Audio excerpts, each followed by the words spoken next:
films to simple cartoons, the Masons have not left anything to chance in promoting their message of a global government. Matt Groening, the creator of one of the most popular cartoon series in television history, The Simpsons, is a self-confessed anarchist.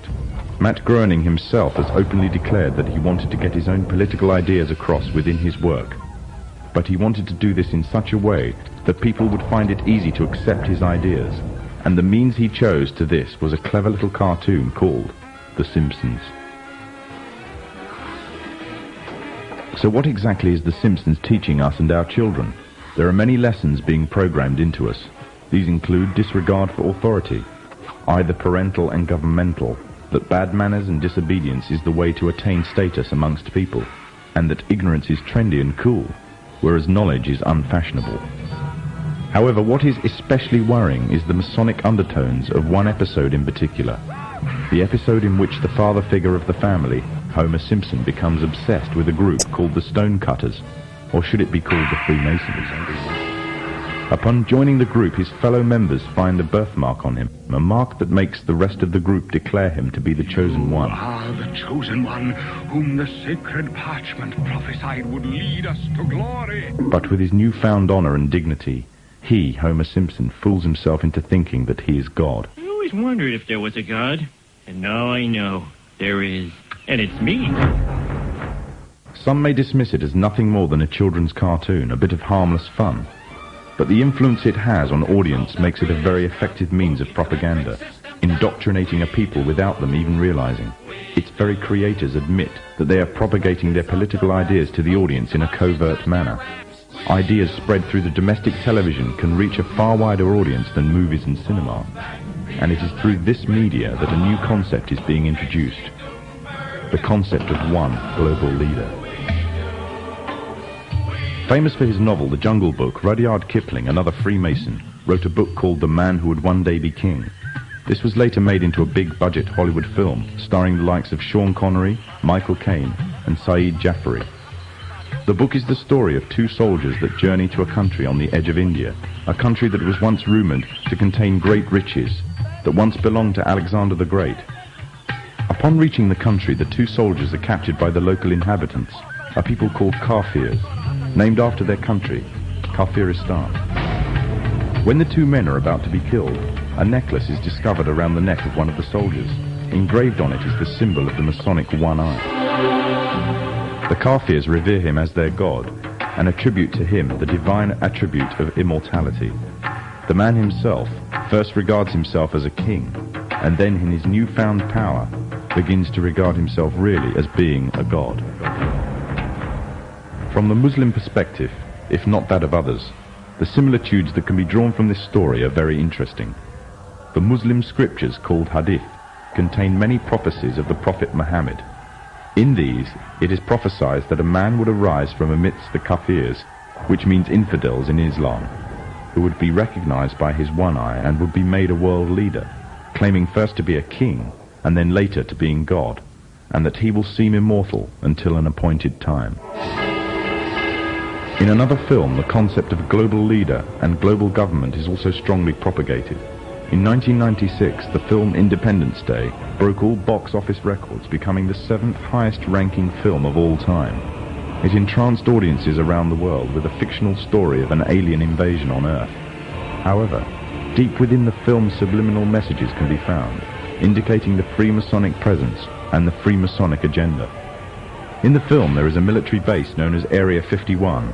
It is from here that the military offensive is launched, on which the salvation of the whole world and the future of its inhabitants depends.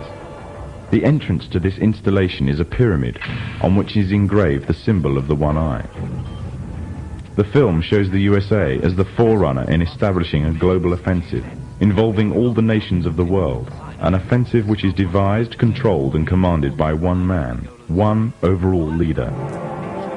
The film is part of an upsurge in an upsurge of films and television serials on the topics of aliens, UFOs, and invasions threatening the whole of mankind. These are gradually fueling the growing interest and public unrest on the issue. This is just one of the many ways in which the Freemasons are paving the way for their global government. The Freemasons are using a number of approaches to drive fear into the hearts of the masses, I occasionally think how quickly our differences worldwide would vanish if we were facing an alien threat from outside this world. And yet, I ask you, is not an alien force already among us?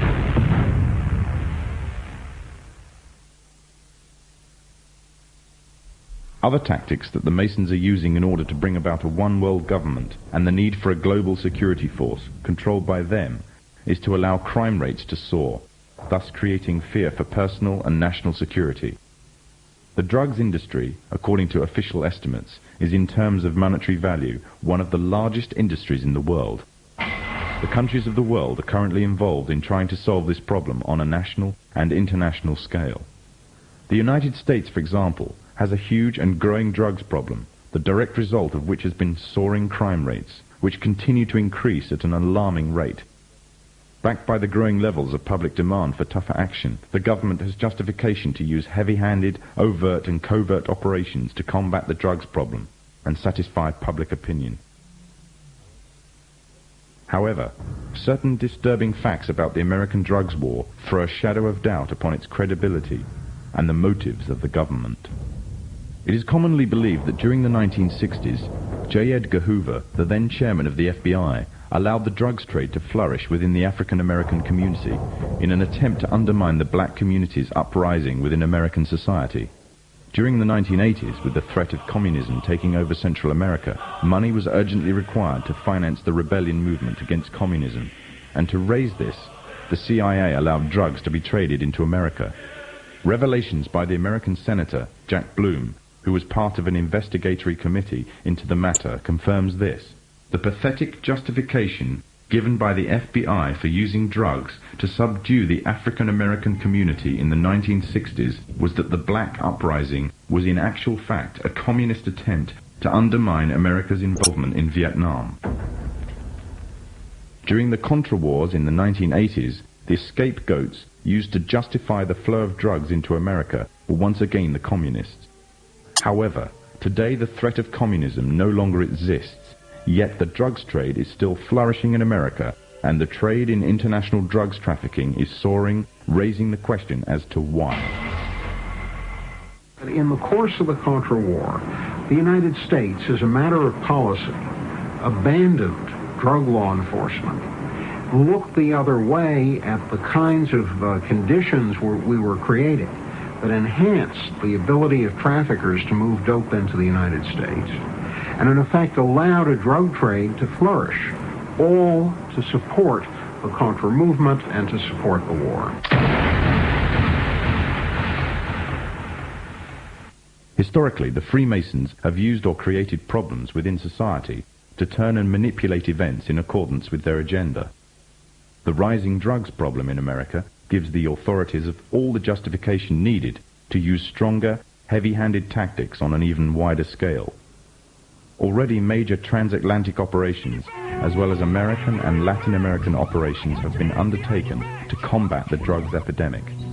It will not be long before there is significant backing for a strong global offensive. Distortion of the facts and usage of manufactured and biased statistics are the tools of the Freemasonic governments of today, as well as creating a public need for greater national and global security. Rising rates of crime, drug abuse, and the increasing threat of terrorism act to serve the purpose of promoting greater control of the masses. Control of the masses means the complete control of every aspect of human life.